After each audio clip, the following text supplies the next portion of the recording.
Loved it. How you doing? Hi everyone. So, It was a bit different, wasn't it? yeah, delightfully so. You know, it did actually remind me of another film. It reminded me a little bit from Dusk Until Dawn, the way that you see a film actually starting one way and then just completely changing. How did you come up with that? Where did this come from? Well, it was originally made for a competition last year, for the 2 days later competition. Oh, Which I fantastic. think a few of you might be aware of. I've seen Meet there in 2009. And the briefs came out, and I had an idea to set something in an air raid shelter. Because I like to choose different genres on each film, Yeah. and sort of different periods in history, and I thought it might be an interesting one. I thought, right, what can we do? And I kind of played with the idea of the ending. It could have just stayed all serious and a big explosion, and I just thought, what if the family turned into werewolves at the end?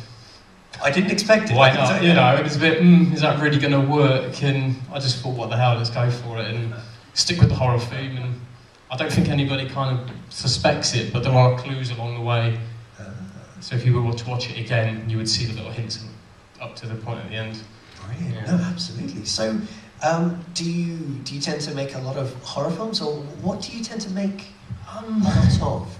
I've made a rom-com before, which started off as a short film, but it ended up at an hour and 13 minutes, which was very hard work to get everybody together to film the whole thing. But I do tend to make a lot of thrillers for some reason. I don't know what's going on in my head, but yeah. Well, it's obviously working. It's fantastic. That's great. And you've actually come up here all the way from Cornwall. I'm down in Cornwall, that's right, everyone. Yeah. Fantastic. That's great. And is there a large film scene down in that area?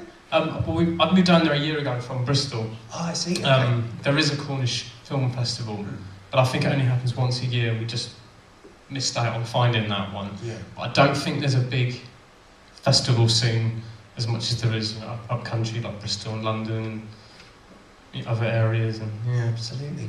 I also read that you'd been producing or trying to produce a children's television show. What can you tell us about that? It's called Stories from Afar, and it's based on a puppet called Captain Curnow that lives in Cornwall. Uh-huh. And basically he's got an assistant who works on the ship with him called MJ, who's my girlfriend Mel, who was the character in the film. I see. Yeah, playing the mum. I was the dad. I don't know if you recognise me, minus the tash and the parting, but yeah, that was me. Sexy, I know. But yeah, we put this pilot episode together and we did a Halloween special and we approached CBeebies with it. And they did actually watch it, which is quite surprising because they must get a lot of stuff. Yeah. And you can understand sometimes when they don't find the time to get around, but they got back to us and gave us a few hints, so we're going to go back, redevelop the idea and make another pilot. Fantastic. So is that going to be your next project, or do you have other horror? I have made, this one was made in September last year, over the course of a weekend, because it was a 48-hour competition to make it. Yeah. So it was shot over the weekend on the budget of around £100, filmed in the garden shed. Brilliant. So I had to go on a major sourcing mission, eBay, charity shops, car boot sales, to find everything. Yeah, the aesthetic's actually really good. There's a lot of little details in there which A lot, do yeah. at the time.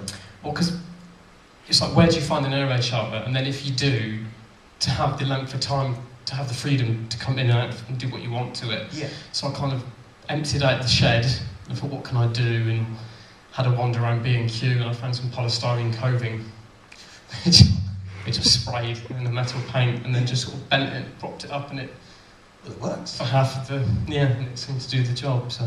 Excellent. Yeah. Okay, and what would you be looking for in terms of help for these films? Because obviously you're putting all of this together on your own.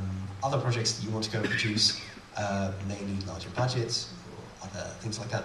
What would you be looking for? If someone could give you help with something, what would be your first choice? Like, so far on my projects that I've done, I've always self-funded. Okay. Because it just gives me the freedom to do what I want at my pace. I like to have kind of control creatively. And my crew are normally the actors in the film, hence with the vampire and the mum. They were the crew as well, holding lights and filming me doing my bit. But I think mainly it's just people saying yes. You know, if you need a location, just someone saying yes, or you need some help with this, we need an actor. Just people saying yes and just getting involved and willing to help. And every little bit does help the production. Brilliant. A lot.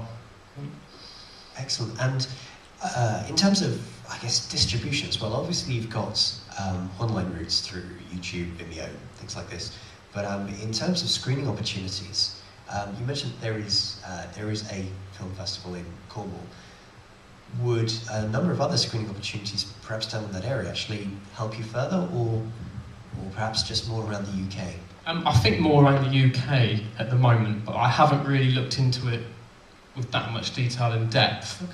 But I think it's something I do need to do now. I'm living down that way. But yeah, at the moment, just going off with the camera.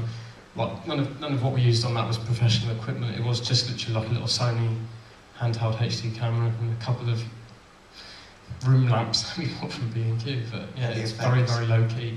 The effect is very, very good. Thank you. It's brilliant. Wonderful.